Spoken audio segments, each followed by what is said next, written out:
Isola Distribution, c'était la filiale d'un groupe de cash and carry, donc de vente à emporter à destination des professionnels. Dans le gros de cette activité, une activité de grossiste en boisson. Donc j'ai souscrit au rachat des deux entités. La première s'appelait Ofinco Cash, qui était donc le cash and carry, et Isola Boisson, qui était un entrepositaire, enfin un distributeur grossiste en boisson. Vraiment, le cœur de notre activité se situe sur Ajaccio, sur la ville d'Ajaccio.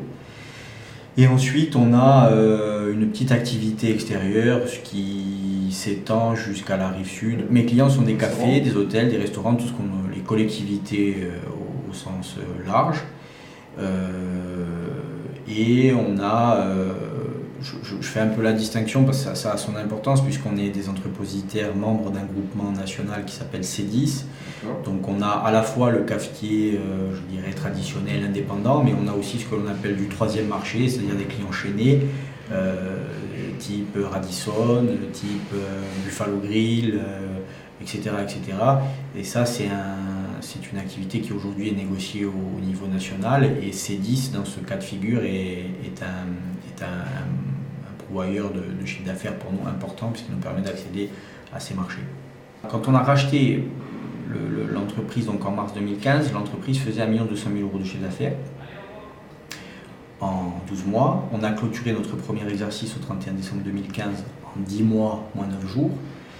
Et on a réalisé 2 300 000 € la première année, et on a un atterrissage 2016 qui va se situer à un peu moins de 3 millions, entre 2,8 millions et 2,9 millions.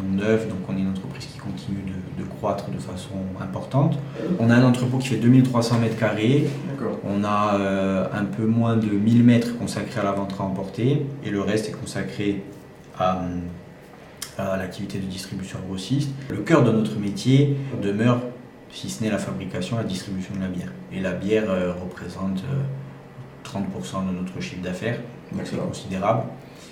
Et aujourd'hui, le vrai projet de croissance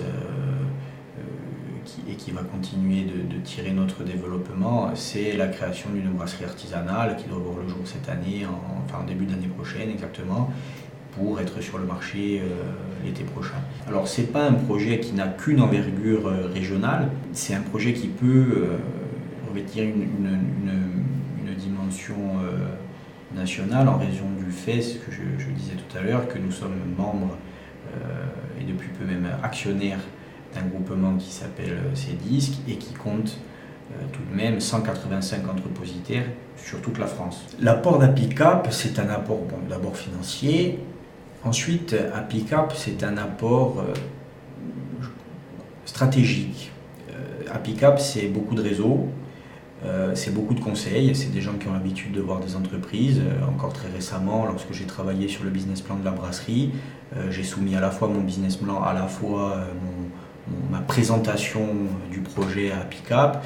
Et Apicap a un regard pointu, extrêmement professionnel, et m'a permis de professionnaliser ma démarche dans la présentation auprès des banques.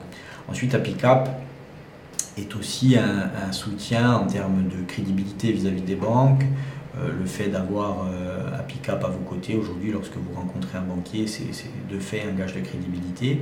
Au-delà de l'aspect financier, le fait de voir que des gens qui ont l'habitude d'investir dans des PME à travers la France investissent chez vous, ça renforce le bien fondé de la démarche. Donc c'est dire que c'est pas qu'une relation, c'est une relation qui est suivie, quoi. On s'appelle, lorsque je suis à Paris, on